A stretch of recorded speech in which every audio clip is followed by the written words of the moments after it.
Here's a question that might make you uncomfortable. Is it possible that the person you've been praying to keep in your life is the exact person God has been working to remove? Not because they're evil, not because you did something wrong, but because God sees what you cannot see, and He is doing something in your life that requires a different set of people around you. Today, we're going to look at what Scripture actually says about why God removes people from your life. And I promise you, by the time we're done, you will see this differently. Before we go to Scripture, I want to say something that the church almost never says out loud. Losing people hurts. It doesn't matter if they walked away, if the relationship faded, if there was a falling out, or if God simply closed a door you weren't ready to close. The pain is real, and God does not dismiss that pain. The pain is real, and God does not dismiss that pain. But here's what God also does not do. He does not remove people from your life carelessly. He does not allow relational loss without purpose. Ecclesiastes 3:1 says, "There is a time for everything, and a season for every activity under the heavens." Read that slowly. A season for every activity. That means some people in your life are seasonal, and when their season ends, God ends it. Not you, not them. God. Today we're going to look at 4 reasons Scripture gives us for why God removes people. And I want to be clear. This is not prosperity gospel. This is not, God removes bad people so good things can happen to you. That's too simple, and it's not biblical. This is deeper. This is harder. And this is more hopeful than that. That's too simple, and it's not biblical. This is deeper. This is harder. And this is more hopeful than that. The first reason God removes people from your life is to protect your calling. Go to Numbers 13.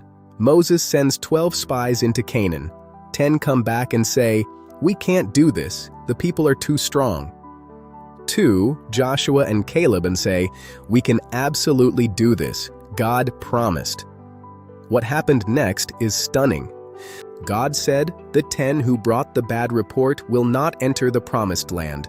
And their influence, their fear, their doubt, their limiting perspective will not follow Israel into what I have prepared for them. Their fear, their doubt, their limiting perspective will not follow Israel into what I have prepared for them. Those 10 men weren't enemies. They were leaders. They were chosen. They were part of the community. And God still removed their influence because it was incompatible with where He was taking them. Proverbs 13:20. Walk with the wise and become wise, for a companion of fools suffers harm. God will sometimes remove a companion. Not because they're wicked, but because the direction they're walking is not the direction He's called you to go. Is there someone in your life whose presence consistently pulls you toward fear, doubt, or smallness? That's worth bringing to God in prayer. Stay with me, because reason 3 is the one that's hardest to accept, and it's the one that will change how you pray about relationships forever. The second reason is one that requires some honesty.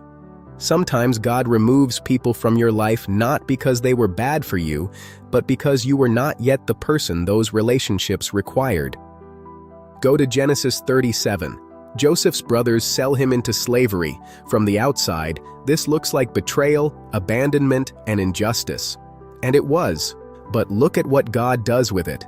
Genesis 50:20. Joseph, standing before the very brothers who sold him, says, "You intended to harm me, but God intended it for good to accomplish what is now being done, the saving of many lives." God used the removal. He used the pain, He used the distance, and He used the years of isolation to build something in Joseph that could not have been built any other way. The palace required a different Joseph than the one who wore the coat and bragged about his dreams. Humility, wisdom, forgiveness at scale. Those don't grow in comfort. They grow in the wilderness.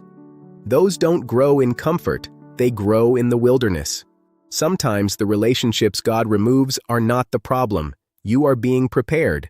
And preparation is uncomfortable by design. Romans 5:3-4. We also glory in our sufferings, because we know that suffering produces perseverance. Perseverance, character, and character, hope. Read that slowly. Suffering produces perseverance. Perseverance produces character. Character produces hope. Some of the character God is building in you right now, it requires the removal of the comfort that was keeping you from growing. Now here's the one that's hardest to say out loud. Sometimes God removes people from your life because their presence, their expectations, their influence, their approval was causing you to compromise who He made you to be. Go to John 12:42-43. Here's what Scripture says about some of the religious leaders who secretly believed in Jesus.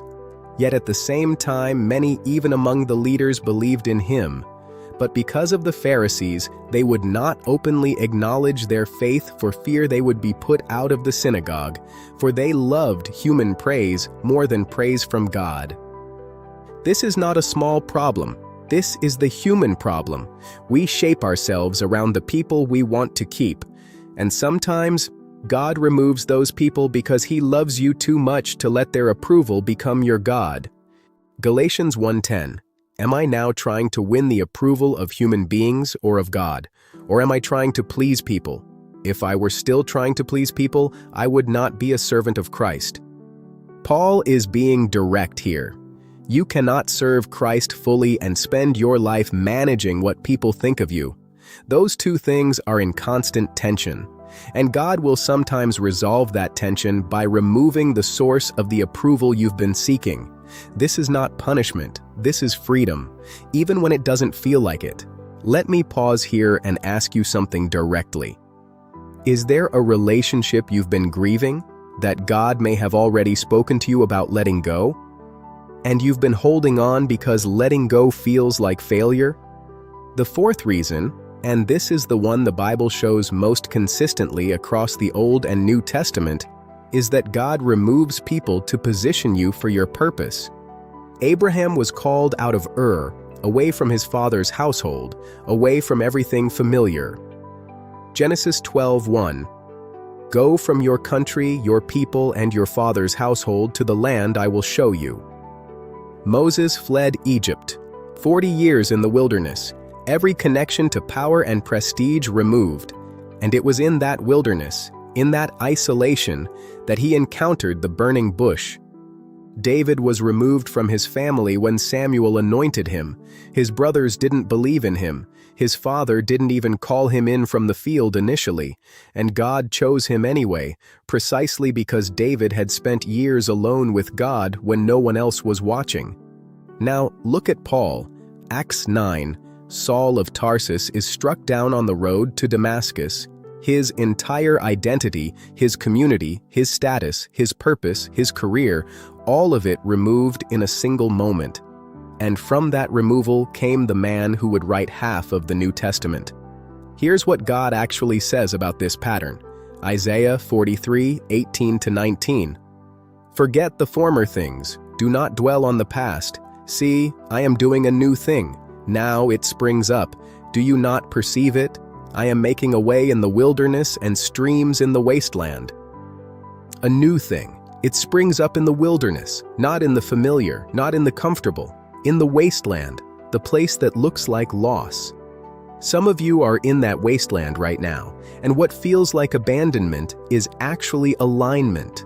What feels like loss is actually preparation. Now I want to address something directly, because this teaching can be misused. Not every relational loss is God removing someone for your good. Sometimes relationships end because of our own sin, our own pride, our own neglect, and we need to be honest enough to ask which it is. How do you tell the difference? First, did you pursue reconciliation? Romans 12:18 says, "If it is possible, as far as it depends on you, live at peace with everyone." If you didn't try, and you're telling yourself God removed them, that's worth examining. Second, is there fruit? Matthew 7:16, "By their fruit you will recognize them." When a relationship ended, did your character grow? Did your faith deepen? Or are you simply more isolated and more bitter? Third, what does prayer reveal? Psalm 139, 23-24. Search me, God, and know my heart. Test me and know my anxious thoughts. See if there is any offensive way in me, and lead me in the way everlasting. That is the prayer of a person who is willing to be wrong. That is the prayer that leads to clarity.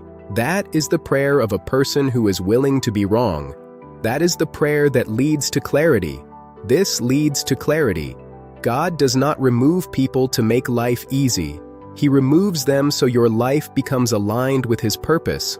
That is harder and it is better. So let me bring this together. If you are grieving a relationship right now, whether it ended in conflict or it simply faded, I want you to hold 4 things from Scripture. 1. God is sovereign over the seasons of your relationships. Ecclesiastes 3. 1. He knows what every season is for. 2. Removal is not rejection. Joseph was removed from his family and placed into the exact position God needed him in. What looks like rejection is often redirection. 3. The wilderness is not the destination. Isaiah 43:19. God makes a way in the wilderness. He does not leave you there. 4. Who God brings into your life after the removal matters just as much as who He removed. Pay attention to who God sends in the next season. The breakthrough you've been praying for, it might already be unfolding. The question is whether you're willing to release what God is already releasing and trust what He is building instead. If this spoke to you, share it with one person in your life who's in the middle of a relational loss right now. Sometimes the most pastoral thing you can do for someone is point them to Scripture. And if you want to go deeper, I put together a video on the prayer that God actually answers, even in seasons of loss. Watch that next. I'm grateful you're here. God bless you, and I'll see you in the next one.